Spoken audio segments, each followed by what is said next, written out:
I would love to start by asking you to give us a full explanation of atomic habits, because it's much more powerful than people think at first when they see the word. So welcome, thank you for your work, and what's atomic habits? Yeah, thank you so much. It's great to be here. Thank you all for letting me pop in and crash the party a little bit. So Atomic Habits was published last fall. I would say there are kind of like three core ideas to describe it. So the first idea is that you do not rise to the level of your goals, you fall to the level of your systems. So a lot of the time when we talk about change, we talk about let's set a big goal, let's be really ambitious. But the truth is, you can come up with an ambitious goal very quickly, right? Like I can make a goal right now to sell 10 million books. And it's not the goal that changes the outcome, it's the system that you follow. And I would define the system as the collection of daily habits or micro steps that you follow day in and day out to move you toward that direction. So first idea, you do not rise to the level of your goals, fall to the level of your systems. Second idea is that a 1% change made on a daily basis, it sounds modest, it sounds very minor, but it actually can become something very significant. So I have a variety of stories in the book where I talk about that and give different examples in sports or health or different domains. But a quick example, if you were to get 1% better each day for 365 days, so 1.01 to the 365th power, you end up 37 times better by the time you get to the end of the year. It's not just additive, you know, it's not just 1% on top of itself. You get 1% worse, you drive yourself almost all the way down to zero. So the key, I think, is that on any given day, 1% doesn't really feel like anything, right? Like what is the difference between eating a burger and fries for lunch or eating a salad? Like on any given day, not a whole lot. Your body looks the same in the mirror at the end of the night, the scale doesn't really change.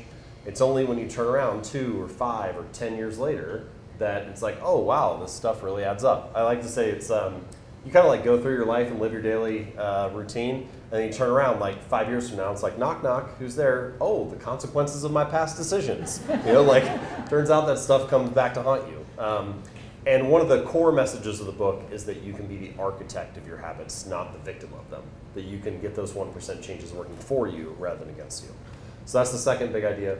And then the third and final big idea is that what we're really trying to achieve is not a result like losing 40 pounds or making more money or being calm and meditative. What we're really trying to achieve is a shift in identity, a shift in how we look at ourselves day in and day out.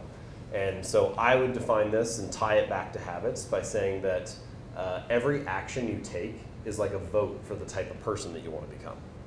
And the more that you cast votes for being that kind of person, the more you build up evidence of that identity. So it's like, if you study biology every Tuesday night for 20 minutes, then you start to think that maybe I'm studious.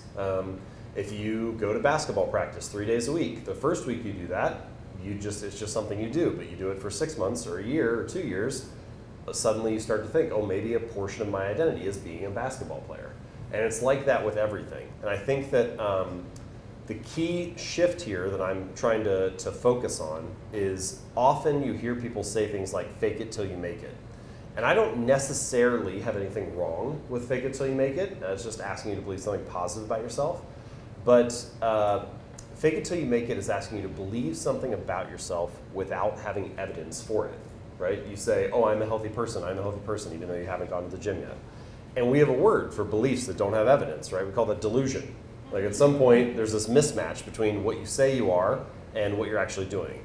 And so my argument is let the behavior lead the way. Let the habit lead the way because it provides immediate evidence that you are that person. Like if you travel for work and it's a busy day, you're on the plane for 4 hours, you get to the hotel, you're exhausted, and all you can do is one push-up before you crash on the bed and go to sleep. No, that habit does not transform your body that day, but it does cast a vote for being the type of person that doesn't miss workouts. And in the long run, that counts for a lot. And so tying those three things together, I think by casting votes and making 1% changes, you put together a system that can end up leading you to a powerful place. And those are kind of the three core ideas that the book is built around. And then there are a lot of practical and tactical examples of how to do that. You've been seeing a lot of people nodding. because it's kind of amazing that you are telling us in your own language, which is different than ours, exactly what we are telling our clients and customers in the Thrive language. And so it's just amazing confirmation, because you came to it from another starting point than we did, but we kind of got to the same truth backed by science. And it's kind of incredibly reinforcing for all of us here to hear you say that. And the other thing I love about the title of your book is that you help us think about the power of one atom. Would you talk about that? Because I love that. So there are kind of 3 reasons that I chose the phrase atomic habits for the book. So there's sort of 3 meanings to the word atomic. The first is tiny or small, like an atom. And habits, in a lot of ways, are these like little routines that we do each day. They're kind of like these individual atoms of your daily routine. You know, they're these little segments that make up the larger day. Then the second meaning of the word atomic, and the one that often gets overlooked, is the fundamental unit in a larger system. So atoms build into molecules, molecules build into compounds, and so on. And the same way, you can start to stack little micro steps or habits together and come up with a really productive routine or a really effective health approach or whatever. And then the third and final meaning of the word atomic is the source of immense energy or power. And I think if you understand those 3 meanings, you kind of see the narrative arc of the book, which is you make changes that are small and easy to do, you layer them on top of each other like units in a larger system, and if you do that, you can get some really powerful or remarkable results in the long run.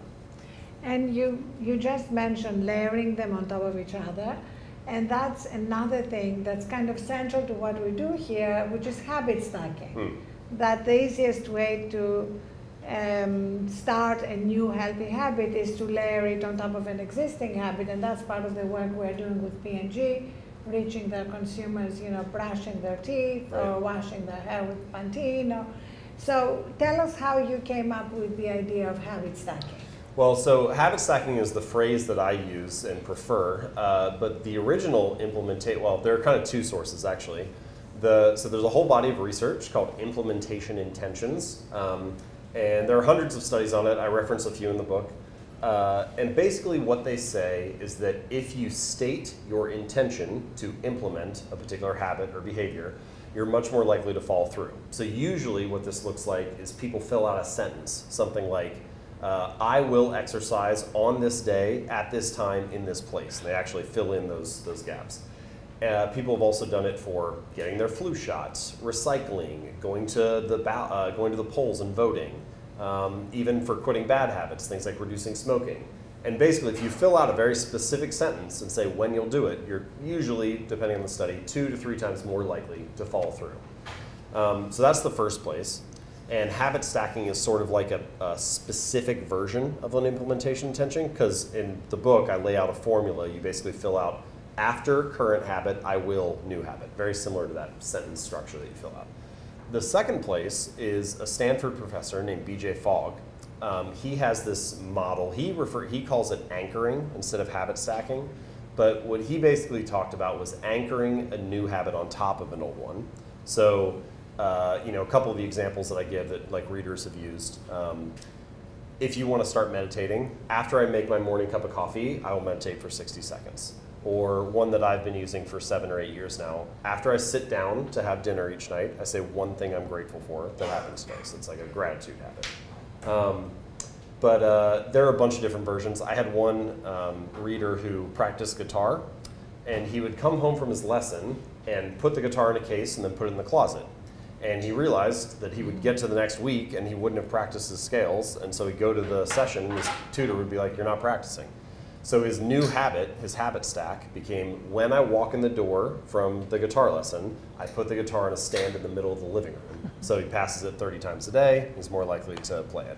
But a lot of habits are really just, it's little things like that that prime the environment that make it easier to do the action the next time around. So you can do that with a guitar, you can do it with products like Pantene or flossing your teeth or a bunch of different things.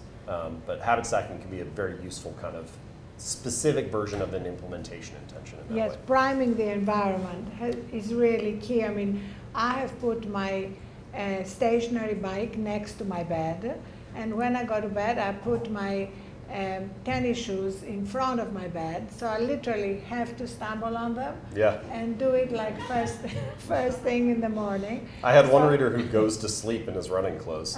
So he just gets up and like all he has to do is tie his shoes. As long as he washes them the day after. So some of the things that I love from your book, you've already mentioned, but one of them is consistency is the thing that drives everything else. And habits are not a finish line to be crossed, they're a lifestyle to be lived. You know, I think a lot of people need consistency more than they need intensity. But that's not often how we talk about it. We often talk about like you need an intense thing. You need to go on a 1 week silent meditation retreat, or you need to run a marathon. But consistency is different than that. Like it's running every day, or it's meditating for 1 minute every day. And I think a lot of the time, especially in the beginning, most people need consistency more than they need intensity. And intensity, the big thing, the meditation retreat, the marathon, the whatever the like big out result is very sexy and gets our attention. And so it's easy to jump for that in the beginning. But often what we actually need is just a little bit of reliability. One of my favorite stories from the book is about this guy, Mitch. He was a reader of mine who, he ended up losing over 100 pounds. But for the first 6 weeks, he went to the gym. He wasn't allowed to stay for longer than 5 minutes. So he got in the car, drove to the gym, got out, did half an exercise, got back in the car, drove home. And it sounds ridiculous, right? Like it sounds silly. It doesn't seem like the kind of thing that would matter. But what you realize is that he was mastering the art of showing up. He was becoming the type of person that went to the gym 4 days a week, even if it was only for 5 minutes. And I think that this is a much deeper truth about habits that often gets overlooked, which is a habit must be established before it can be improved.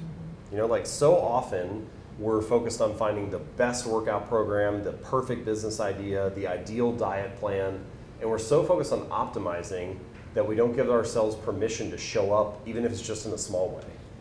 But if you can't become the type of person who goes to the gym for 5 minutes 4 days a week, you have no raw material to work with. There's nothing to optimize. It doesn't matter if you found the perfect plan. And so I think a lot of my work is about that shift. You could sort of think of it as optimizing for the starting line rather than the finish line. You know, so often we optimize for what's it going to look like at the finish. But my argument is like, let's just make it as easy as possible to start in a reliable fashion. And related to that is what you say about breaking a bad habit, which is basically putting small obstacles in the way of the habit you are trying to break. Like you were trying to help Harris create obstacles to breaking his habit of late night snacking. Anybody who wants to know how to do that? So this is, I would say the larger principle here is what I would just call friction. The more friction that's between you and the behavior, the less likely you are to do it. And the less friction, or the more convenient it is, the easier it is, the more likely you are to do it. And so you want to try to design the environment to have that working in your favor. So a couple examples of bad habits. So she's mentioning Dan Harris, the anchor at Good Morning America. He had this late night snacking habit, and he wanted to reduce it. And so I told him about this device. It's called a kitchen safe. So it's a Tupperware container, but it has a lockable top. And so you program it to lock for, say, 1 hour or 8 hours. And so after dinner, he would put the snacks in the Tupperware, lock it until like 8 a.m. the next day, and they would sit there in the pantry, but he couldn't get into them. And so it's kind of like putting technology, putting more friction between him and the task. Another example, a lot of people feel like they watch too much television. But if you walk into pretty much any living room in America, where do all the couches and chairs face? Right? Like, what is the lowest friction, most convenient thing to do in that space? And I'm not saying you have to redesign your whole house, right? But like, you could take a chair and turn it so that it doesn't face the TV. It faces a coffee table with a book on it. Or you could put the TV inside a wall unit or a cabinet so it's behind doors and it's less visible. You could also unplug the TV after each use and then only plug it back in if you can say the name of the show you want to watch. So you can just like turn it on and find something. But all of those are ways to increase the friction a little bit. And the same with all these other ideas we've talked about. I don't think one of these will transform your life, but it's not really about that. It's like the holy grail of behavior change is not a single 1% improvement. It's like 1,000 of them. And you just make all these little easy tweaks, and eventually the system is working for you rather than against you. And I want to end with one of the most powerful things in the book that we just actually brought up in our leadership meeting, which is, I'm quoting James, "The ultimate productivity hack is saying no. Not doing something will always be faster than doing it." This statement reminds me of the old computer programming saying, remember that there is no code faster than no code. So it's kind of really important for all of us here who get a lot of invitations to meetings to remember we are in charge of our time, and if you think of something better to do than show up for that meeting, say so. Nobody is forcing you to show up for a meeting, and it's related to what you write about that there is not, actually the Peter Drucker quote that I absolutely love, which is there is nothing so useless as doing efficiently that which should not be done at all. It's kind of the, I think you could summarize it as like, am I climbing the right mountain? You know, like we're optimizing this thing, we're having this meeting, like is this what we should be spending our time on? And yes and no are interesting words because they seem like two sides of the same coin. We use them in conversation like, you know, almost as if they're, oh yeah, they're basically the same. But they don't only have opposite meanings, they have very different magnitudes. And so what I mean by that is when you say no to something, it's just a decision. You retain a block of time to use again in the future. But when you say yes to something, it's a responsibility. You now have obligated yourself to use that chunk of time in one particular way. So you can sort of think of no as like a time asset in the sense that it preserves your time in the future to be used in whatever way you want. And yes is a time debt that you have to pay back in the future once you've committed to the meeting or whatever. And I think starting to look at yes and no as very different things and not just something you say every now and then, I think helps clarify that a little bit. I'll also add on, saying no is the ultimate productivity hack, but I also have another favorite ultimate productivity hack, which is stop reading articles about productivity tips and just get more sleep instead. Oh, thank you. Love that. Thank you. If you sleep more and say no more, you're probably going to have a lot more time and energy. Amazing. The ultimate productivity hack, enough sleep. That's perfect. So I want to thank James, and I want to let you all know how you can get a dose of James every week. He has an amazing newsletter that I subscribe to, and I highly, highly recommend. And also, you now have this new email newsletter called 321. Oh yeah. Thursday. Would you tell us about that? So also, that's an additional newsletter. Well, it's just a series within my newsletter. Okay. So you can just go to jamesclear.com and sign up for the newsletter. You'll get what she's mentioning. But occasionally, on Mondays, once or twice a month, I send out a new long-form article. And then on Thursdays, I have this new series called 321 Thursday that is 3 short ideas from me, 2 quotes from other people, and then 1 idea for you to consider throughout the week, or 1 question for you to consider throughout the week. So 3 ideas from me, 2 quotes, and 1 question. So highly recommend all that. And if you have not read Atomic Habits, what are you waiting for? And James, thank you so much for doing this with us. Thank you for all your work. Thank you.